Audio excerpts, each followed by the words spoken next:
So I wanted to make this video today to talk about what it means for me being Irish American, what it means to be Irish, because there seems to be a certain disenchantment that the Irish have with being Irish. And so I thought it would be helpful to share from my perspective what that looks like. And part of it is because my ancestors were the ones that left, right? So they were a part of that Irish society, but they were maybe more of the adventurous ones, maybe more of the ones that were willing to take risks. They were willing to do something that was not the norm.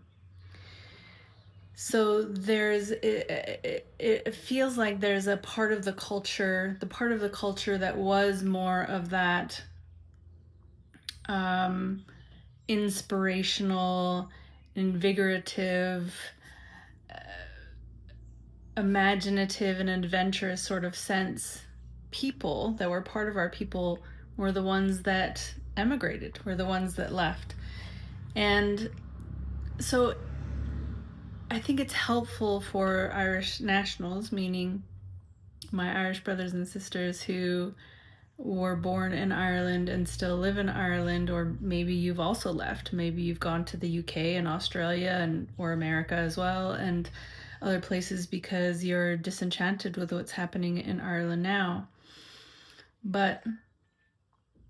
And this may sound like it's easier for me to say because I'm not there, but I look at the Irish people in Ireland, meaning Irish blood in Ireland, as the safekeepers of the land and the keepers of the land.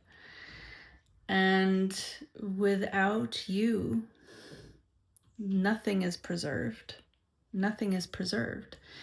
And so when I look at Irish culture in Ireland, I see, even though that's not what's happening now, but what I see is the guardians of our ancestors, our ancestral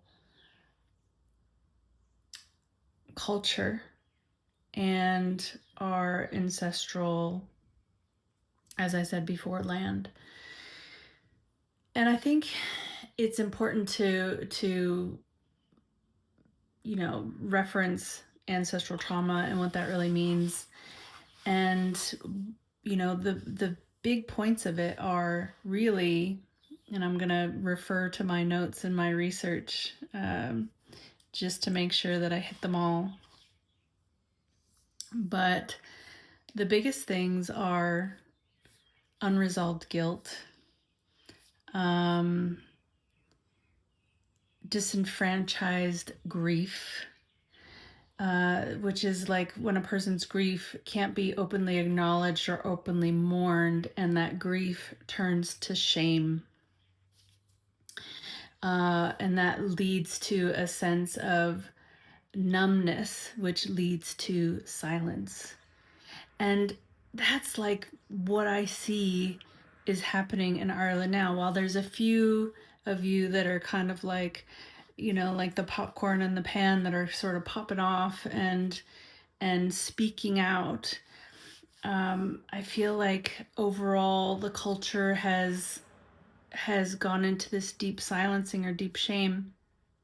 And one of the things that I thought was really interesting is when they talk to women, or women and men who have suffered from historical trauma, they found that women tended to suffer from survivor's guilt, and like men would become more tied into having a greater sense of unresolved guilt.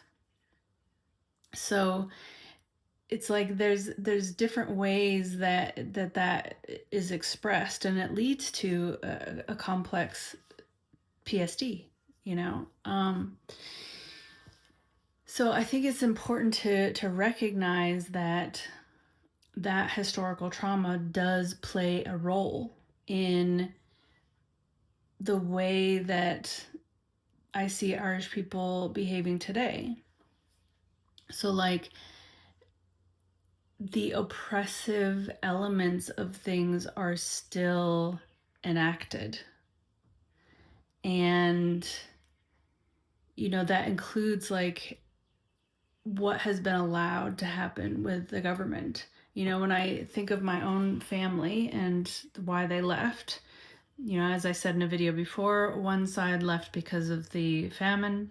So they were on the coffin ships and came into Canada.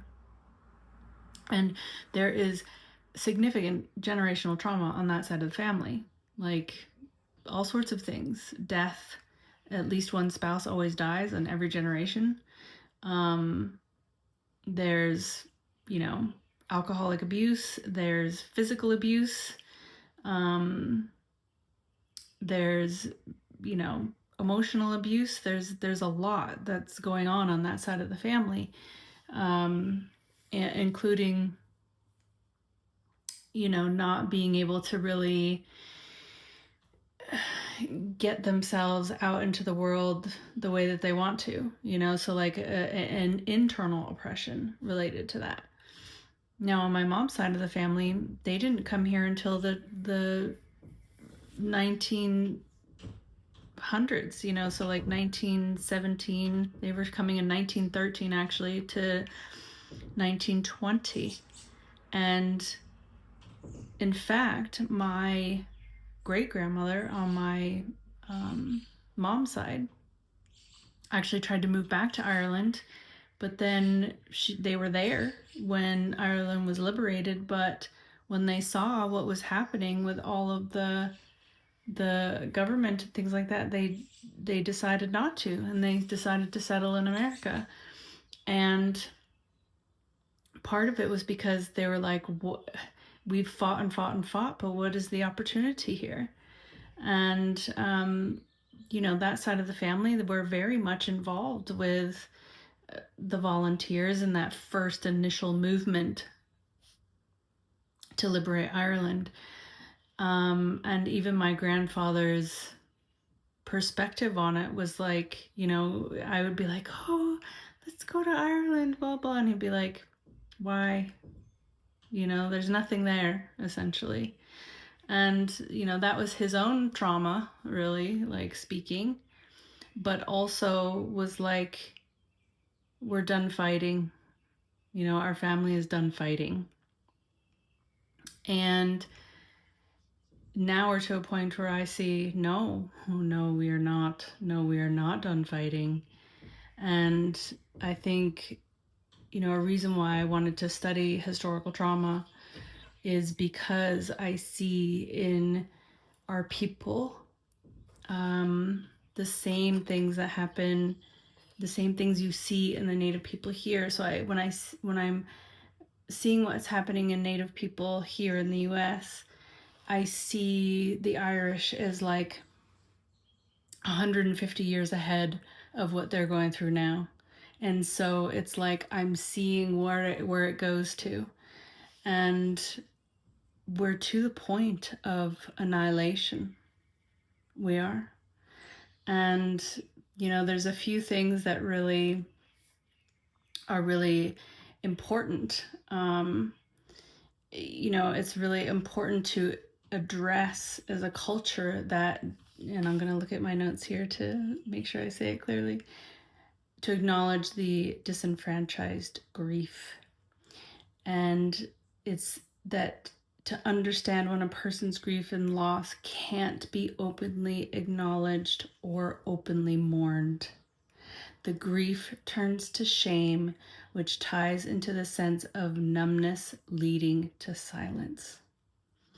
And when I see what's happening in Ireland, I just see that. I see that disenfranchised guilt. And it's like all of that fight is being projected onto the Palestinians. And don't get me wrong, like, I do not like what's happening in Palestine, not at all. However,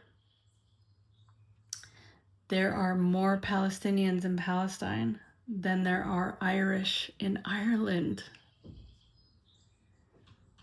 So, it's that disenfranchised guilt. There's this grief and shame that is being projected onto another people. And I'm not saying that we shouldn't fight for their rights. We should, but we also need to fight for our own.